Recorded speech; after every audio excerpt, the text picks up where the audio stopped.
Assalamualaikum warahmatullahi wabarakatuh. Izin memperkenalkan diri, saya Mailani Rahmawati dengan NPM 2303050097.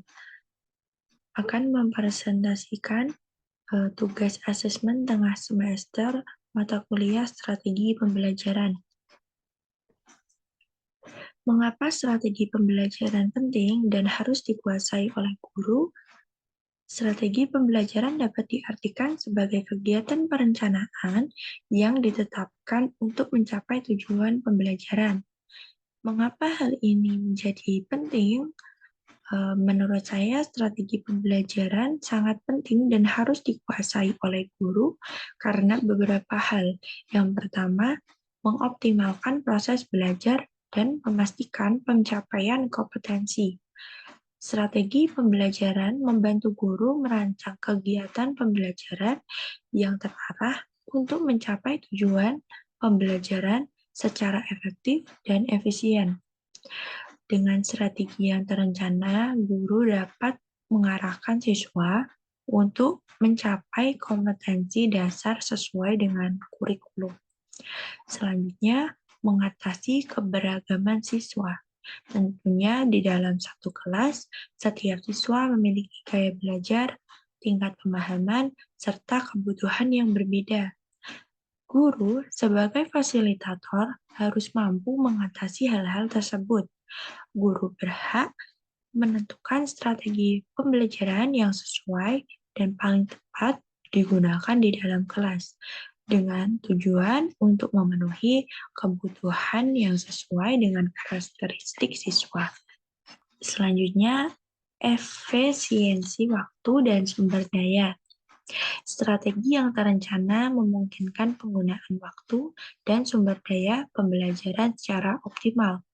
Aktivitas siswa terstruktur dan memungkinkan guru untuk mengatur kegiatan produktif tanpa membebani siswa. Selanjutnya adalah meningkatkan kualitas pendidikan. Ketika waktu dan sumber daya dimanfaatkan dengan optimal, proses belajar menjadi lebih efisien dan hasilnya dapat lebih maksimal dalam mencapai tujuan pembelajaran. Rekayasa pembelajaran dapat dirancang oleh guru dengan sedemikian rupa karena guru berhak menentukan strategi pembelajaran mana yang paling tepat untuk digunakan di dalam kelas. Selanjutnya, guru mempersiapkan menghadapi tantangan mendatang. Seiring dengan perkembangan zaman, dunia pendidikan pun ikut berkembang dengan pesat. Penting untuk guru dalam mempersiapkan siswa untuk menghadapi perubahan dan tantangan dunia nyata melalui pembelajaran yang relevan. Strategi yang terencana memungkinkan penggunaan waktu dan sumber daya pembelajaran secara optimal. Dengan strategi pembelajaran yang baik, guru tidak hanya mengajarkan materi, tetapi juga membantu mempersiapkan siswa dalam masa yang akan mendatang. Selanjutnya, faktor utama dalam proses pembelajaran di dalam kelas adalah kesiapan peserta didik. Berdasarkan pernyataan tersebut, menurut saya, kesiapan peserta didik adalah faktor utama dalam proses pembelajaran di kelas. Mengapa?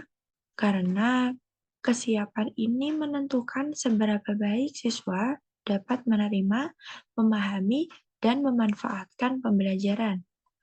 Kesiapan peserta didik mencakup 3 aspek, yaitu fisik, mental, serta emosional. Kesiapan fisik meliputi kondisi kesehatan dan energi siswa. Kesiapan mental meliputi kemampuan kognitif, pengetahuan awal, serta kemampuan berpikir siswa.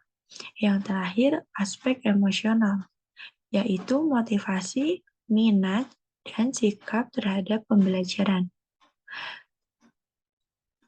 Mengapa kesiapan ini penting? Karena yang pertama, kesiapan mempengaruhi perhatian dan konsentrasi siswa.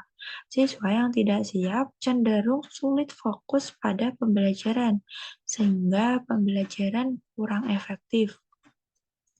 Selanjutnya, mendukung pemahaman materi. Siswa yang siap belajar lebih mudah memahami materi, terutama jika mereka memiliki pengetahuan dasar yang relevan. Selanjutnya, mendorong partisipasi aktif.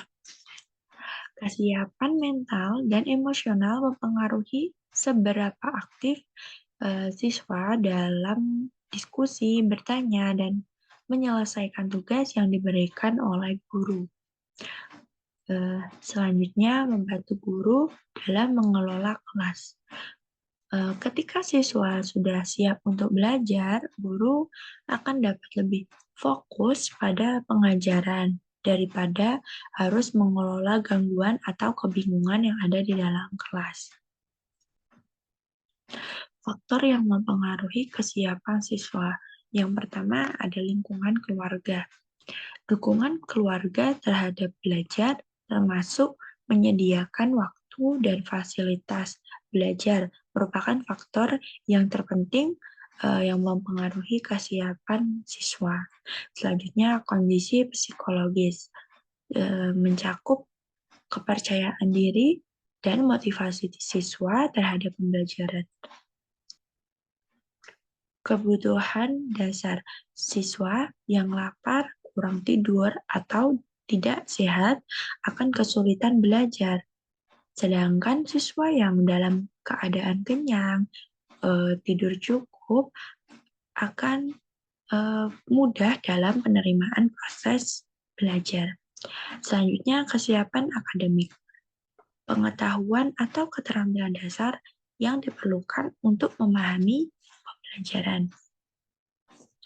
Selanjutnya ada peran guru dalam mendukung kesiapan siswa. Yang pertama, peran guru dalam membangun motivasi. Dalam hal ini, guru dapat memulai pelajaran dengan aktivitas menarik atau menjelaskan manfaat materi bagi siswa. Selanjutnya, mengenali kebutuhan siswa. Dengan mengenali kebutuhan siswa ini, bisa dilakukan identifikasi siswa yang kurang siap dan memberikan bantuan tambahan. Selanjutnya, menciptakan lingkungan belajar yang positif. Guru dapat menyediakan suasana kelas yang mendukung dan bebas dari tekanan. Yang selanjutnya, menyelaraskan strategi pembelajaran. Menyelaraskan ini yang dimaksud adalah menyesuaikan metode pembelajaran atau metode mengajar dengan kebutuhan dan kemampuan siswa. Dengan kesiapan peserta didik yang optimal, proses pembelajaran menjadi lebih efektif, efisien, dan memberikan dampak yang positif bagi perkembangan siswa. Nah, berdasarkan video yang telah saya simak, video tersebut menjelaskan tentang pembelajaran berdiferensiasi, yaitu metode pembelajaran yang disesuaikan dengan karakteristik, kemampuan, minat, dan gaya belajar siswa. Pembelajaran berdiferensiasi ini bertujuan untuk memenuhi kebutuhan setiap siswa dengan menyediakan berbagai pendekatan yang sesuai dengan gaya belajar mereka. Gaya belajar ini mencakup cara siswa menyerap informasi seperti visual, auditori, atau kinestetik. Dalam hal ini, pembelajaran guru membagi siswa ke dalam kelompok-kelompok berdasarkan gaya belajar mereka masing-masing. Jadi setiap kelompok diberikan media pembelajaran yang berbeda. Seperti kelompok visual diberi tugas untuk membuat gambar ruangan. Kelompok auditori mendengarkan rekaman suara tentang topik yang sama.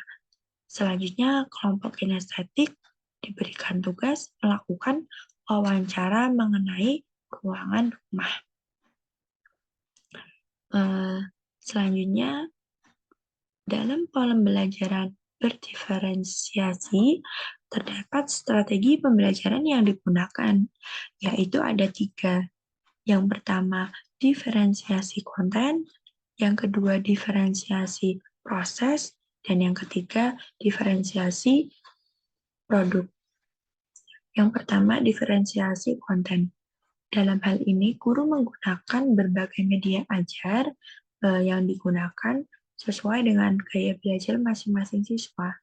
Misal, siswa yang lebih suka belajar dengan gambar diberikan tugas untuk menggambar. Sementara ya siswa yang lebih suka mendengarkan diberi tugas untuk merekam suara atau mendengarkan suara. Selanjutnya, diferensiasi proses, yaitu proses pembelajaran yang dimana guru memberikan penugasan yang melibatkan berbagai jenis aktivitas seperti mendengarkan, membaca, menulis, atau berbicara sesuai dengan gaya belajar masing-masing siswa. Yang selanjutnya ada diferensiasi produk. Diferensiasi produk ini adalah proses pembelajaran di mana sebagai hasil akhir dari pembelajaran tersebut, siswa diminta untuk membuat produk yang berbeda, seperti gambar, ringkasan, atau wawancara, untuk mengukur sejauh mana pemahaman mereka terhadap materi yang telah dipahami. Selanjutnya ada strategi yang memperhatikan faktor siswa. Di dalam pembelajaran diferensiasi ini terdapat 3 faktor siswa, yaitu faktor yang memperhatikan siswa, yaitu kebutuhan siswa, minat dan motivasi, serta pengelolaan kelas. Pembelajaran berdiferensiasi ini memberikan kesempatan bagi siswa dengan kemampuan yang berbeda untuk belajar dengan cara yang paling efektif bagi mereka. Misalnya, siswa yang lebih suka bergerak atau berbicara diberikan kesempatan untuk melakukan wawancara atau berdiskusi secara kelompok. Selanjutnya, minat dan motivasi. Dengan memberikan media yang sesuai dengan minat siswa, seperti gambar untuk yang visual atau rekaman untuk yang auditori, guru dapat meningkatkan keterlibatan siswa dalam berdiskusi bersama teman-teman. Hal ini juga menciptakan suasana pembelajaran yang berbeda dan lebih menyenangkan, yang pada akhirnya dapat meningkatkan motivasi belajar siswa. Selanjutnya, pengelolaan kelas. Pembelajaran berdiferensiasi memungkinkan pengelolaan kelas yang lebih baik, karena siswa bekerja sesuai dengan gaya belajar mereka,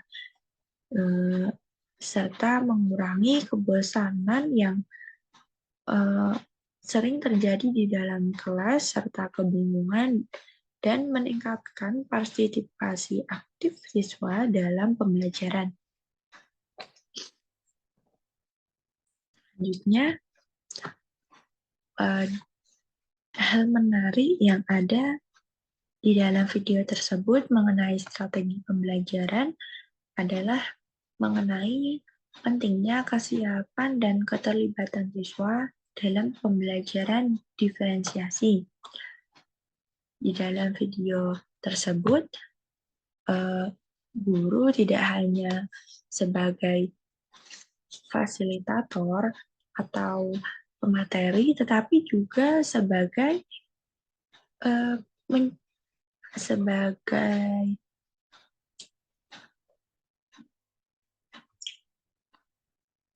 dalam video tersebut, guru tidak hanya berperan sebagai penyampai materi, tetapi juga sebagai fasilitator yang menciptakan suasana belajar agar lebih menyenangkan dan mendukung aktivitas belajar siswa. Aktivitas pembukaan sebelum pembelajaran seperti berdoa bersama, menyanyikan lagu, serta bertanya tentang perasaan siswa menjadi bagian terpenting dalam membangun koneksi emosional siswa untuk merasa dirinya dihargai, didengarkan, dan dipahami oleh guru. Yang pada akhirnya kegiatan tersebut akan menciptakan suasana kelas yang lebih nyaman dan inklusif. Yang kedua, pembelajaran dimulai dengan aktivitas yang ringan. Pendekatan ini tidak hanya mempersiapkan mental siswa untuk belajar, tetapi juga membantu mereka menghilangkan rasa cemas atau ketegangan yang memungkinkan muncul saat pembelajaran. Dengan demikian, siswa menjadi lebih siap secara emosional dan kognitif untuk menerima materi pembelajaran. Pembelajaran dimulai dengan aktivitas ringan yang sengaja dirancang oleh guru untuk membangun kedekatan mereka, serta menghubungkan siswa dengan topik yang akan dibahas hari itu. Hal ini akan membuat siswa lebih termotivasi dan lebih fokus, serta antusias untuk mengikuti proses belajar secara aktif di kelas. Strategi ini menunjukkan bahwa pendekatan emosional adalah elemen penting dalam menciptakan pembelajaran yang efektif dan lebih bermakna. Jadi itu adalah hal menarik yang saya dapatkan dalam menyimak video pembelajaran diferensiasi. Sekian presentasi dari saya. Wassalamualaikum warahmatullahi wabarakatuh.